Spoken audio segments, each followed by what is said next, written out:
Assalamualaikum warahmatullahi wabarakatuh. Selamat pagi anak-anak. Ustaz akan menjelaskan tentang siklus hidup pada tumbuhan. Tetapi sebelum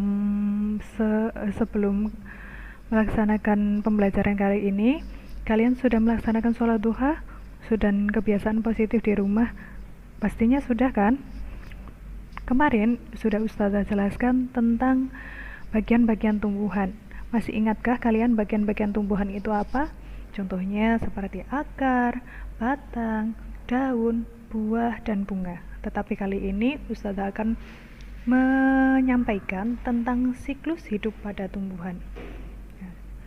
Ini di bab 2, boleh dibuka buku kalian di bab 2. Siklus hidup tumbuhan. Apa yang dimaksud dengan siklus hidup tumbuhan? Siklus hidup tumbuhan itu adalah kondisi pertumbuhan tumbuhan dimulai dari biji sampai dengan menjadi tumbuhan yang dewasa. Itu termasuk siklus hidup tumbuhan. Ya, di sini Ustazah jelaskan. Yang pertama dari biji. Biji jika mendapatkan air dan udara yang cukup dan kelembapan yang cukup, maka akan menjadi tumbuhan baru. Di sini disebut dengan biji. Nah, ini yang dimaksud dengan biji. Tumbuhan baru atau yang dinamakan dengan kecambah. Ini dimulai dari biji. Nah, di sini ada biji. Kemudian biji ini jika kelembapan udara dan airnya cukup, dia akan menghasilkan atau mengeluarkan akar, akan tumbuh akar, kemudian akan tumbuh akar dan batang. Ini yang dimaksud dengan kecambah. Kemudian tumbuhan baru atau kecambah ini akan menjadi tumbuhan muda. Tumbuhan muda ini contohnya seperti yang ada di bawah ini.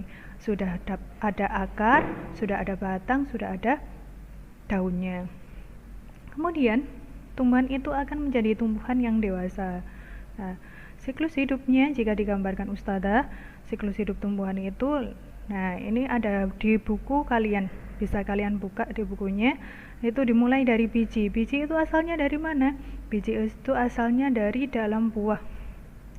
Ada yang dari dalam buah, ada yang biji itu tidak ada buahnya tetapi ada di pohon atau di tumbuhannya. Di sini dari daging buahnya ada biji. Bijinya jika mendapatkan kelembapan atau suhu udara dan air yang cukup, dia akan membentuk ini, ada akarnya di sini. Kemudian akan membentuk akar dan daun, ya ini disebut dengan tumbuhan baru atau yang kecambah tadi. Kemudian akan membentuk tumbuhan atau menjadi tumbuhan yang muda, kemudian menjadi tumbuhan yang dewasa. Tumbuhan dewasa itu mempunyai bagian-bagian tumbuhan seperti akar, batang, daun, dan bunga. Nah, di bunga ini nanti terjadi penyerbukan. Apa sih yang disebut dengan penyerbukan itu? Tumbuhan besar itu akan terjadi penyerbukan. Penyerbukan itu adalah jatuhnya jatuhnya serbuk sari di kepala putih. Ini terjadi penyerbukan, akhirnya kemudian menjadi pembuahan yang akan menjadi bakal buah atau bakal biji yang baru. Di situ kalau penyerbukan besok ada materinya sendiri. Kalau ada materinya sendiri, Ustazah akan ulas lebih lanjut. Berikutnya, berdasarkan siklus hidupnya, tumbuhan itu dikelompokkan menjadi 3. Yang pertama, itu ada tumbuhan anual. Apa sih yang disebut dengan tumbuhan anual? Tumbuhan anual itu adalah tumbuhan yang mampu melengkapi siklus hidupnya selama semusim atau mampu bertahan selama semusim. Di sini dicontohkan ada padi. Padi itu misalnya bisa tumbuh pada musim hujan. Nah, di musim hujan ini padi bisa tumbuh, tapi padi di musim kemarau tidak bisa tumbuh. Ini disebut dengan tumbuhan anual karena mampu bertahan hidupnya selama semusim saja. Seperti jagung, seperti pisang, ini termasuk tumbuhan anual. Yang kedua, ada tumbuhan biennial. Tumbuhan biennial adalah tumbuhan yang mampu melengkapi siklus hidupnya selama 2 tahun. Contohnya di sini wortel atau lobak. Nah, wortel atau lobak ini atau yang dinamakan dengan tumbuhan biennial itu adalah tumbuhan yang yang daging buahnya atau menyimpan cadangan makanannya itu di dalam tanah, seperti wortel, seperti lobak itu kan menyimpan cadangannya di dalam tanah. Dia mampu bertahan hidup selama 2 tahun. Kemudian yang ketiga adalah tumbuhan perennial.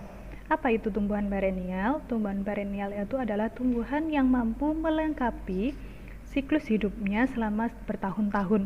Dia mampu bertahan hidup selama bertahun-tahun.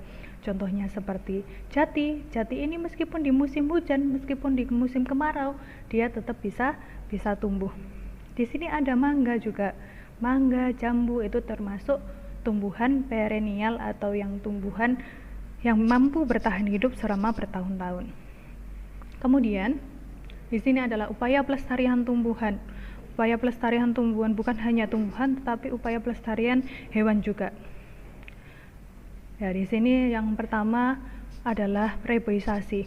Apa sih yang dimaksud dengan reboisasi? Reboisasi itu adalah penanaman kembali hutan yang gundul atau lahan yang masih kosong ditanami oleh penghijauan. Itu disebut dengan reboisasi. Yang kedua adalah membudidayakan hewan dan tumbuhan langka. Nah, membudidayakan hewan dan tumbuhan langka ini tujuannya untuk apa? Supaya hewan tidak punah, supaya tumbuhan itu tetap lestari atau tetap ada, tidak langka lagi.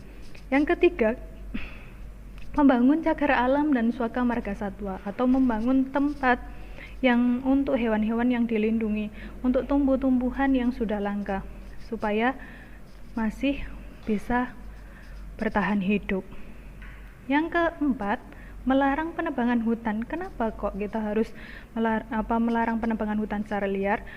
Banyak sekali sekarang hutan-hutan itu ditebang, karena jika ditebang secara terus-menerus itu akan mengalami penebangan hutan ini akan secara terus-menerus akan mengalami longsor, akan mengalami tumbuhan langka, dan memburu hewan liar itu juga tidak diperbolehkan. Yang kelima, melibatkan masyarakat untuk memperdulikan lingkungan. Nah, lingkungan di sekitar itu harus diperhatikan oleh siapa? Oleh masyarakat yang berada di tempat tinggal itu sendiri. Sekian dari Ustazah. Pesan dari Ustazah: pertama, lakukan sholat 5 waktu ketika di rumah. Kedua, laksanakan sholat duha dan sholat sunnah lainnya. Yang ketiga, belajar mengaji dengan baik dan patuhi nasihat kedua orang tua. Dan di masa new normal atau di masa pandemi ini, marilah kita lakukan 3J. Apa itu 3J? Yang pertama adalah jangan lupa cuci tangan ketika mau masuk rumah. Yang kedua, jaga jarak aman. Yang ketiga, jangan lupa pakai masker ketika di luar rumah. Dan selamat belajar. Mungkin jika kurang jelas bisa mengikuti penjelasan Ustazah ketika dikonsultasi. Selamat belajar. Assalamualaikum.